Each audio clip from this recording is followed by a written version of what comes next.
How you doing today? Just place your big feet on the big feet right there. That's it. Say beanie weenie. Beanie weenie. There you go. Chin up a little more, man. Looking good. Let's see some teeth. Nice. Perfect. Say please. Please. Very nice. This is where it all started, right here. 2601 Inglewood Avenue. My father built this building for me probably back in the 40s. I'm not sure. My father died in 1964, so you know how old it is. I think it's a good example of kind of the American dream. I just wish my father could be and see it all. I look back and go at the history of the school picture industry, and I see where my grandfather was involved in, the development of the school picture industry. It makes me proud, you know, that you can go on Google and we're going to be one of the top. We're going to be on the first page of you know, websites. That's real cool that we've been doing this for so long that we are pioneering the idea. We've got people from back when school pictures basically started. If you look back at the old pictures, the lab was filled with women getting the product out the door.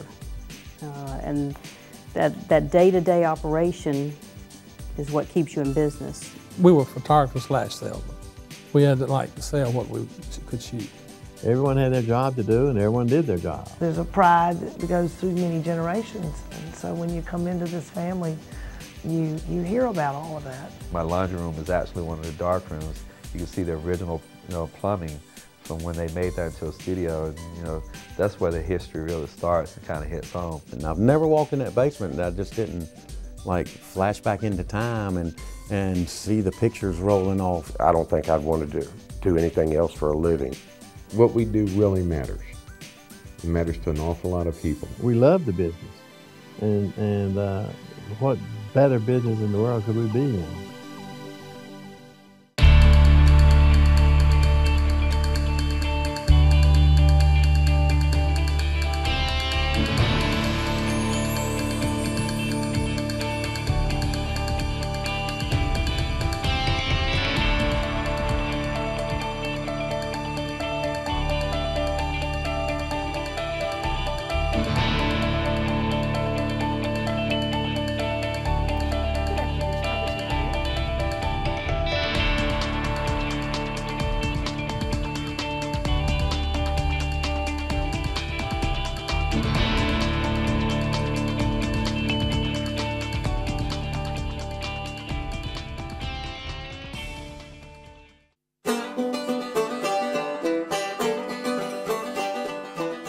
My father was a sharecropper in eastern North Carolina. My father told me later on in years as we were discussing this, he said, at that point, I told myself if I ever said get up to another mule, he'll be sitting on my lap.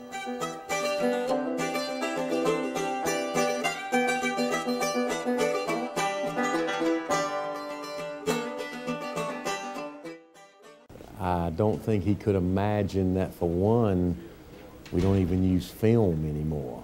Everything is digitally done, and basically the company is run by computers. And back when he was making cameras, I'm sure he never envisioned a 41,000 square foot facility needed to produce all of these pictures. I'm sure my grandmother, when she was in the basement of her residence, producing pictures with 3 plant employees that maybe only worked 4 months a year, could even envision 200, 250 plus employees in a 41,000 square foot production facility, and producing yearbooks, and so much stuff is automated now. We're not packing pictures by hand, they're packed automatically.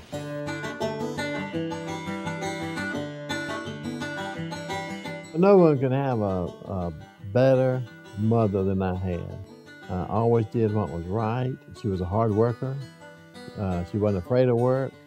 She enjoyed her work, and she knew what had to be done, and she would do it. She would keep the house clean and keep the clothes washed, but yet she did the finishing for the pictures. My father would be out in Kentucky, say, for 3 weeks at a time, taking pictures, and would be sending the film back home. She would receive the film, see that it was developed, processed, and it was printed. The pictures were packaged and sent back to the school. And she would do all that. She'd wrap up packages with string with her hands. I could see her pulling the string, tighten it around the package, and tighten a bow on there, and ship the pictures back to the school. That was her job. And so she did it, and without hesitation. She had to love it, you know, and I never heard her complain, not once, about anything. I think my grandmother was a very strong woman and was way ahead of her time. Rearing 3 boys, trying to support a family with developing school pictures that her husband would go out for months at a time and mail back to the home, and then go down in the basement and handle employees and production of pictures and shipping them out. And then I hear my father tell the story when he would get out of school, he would come down and help.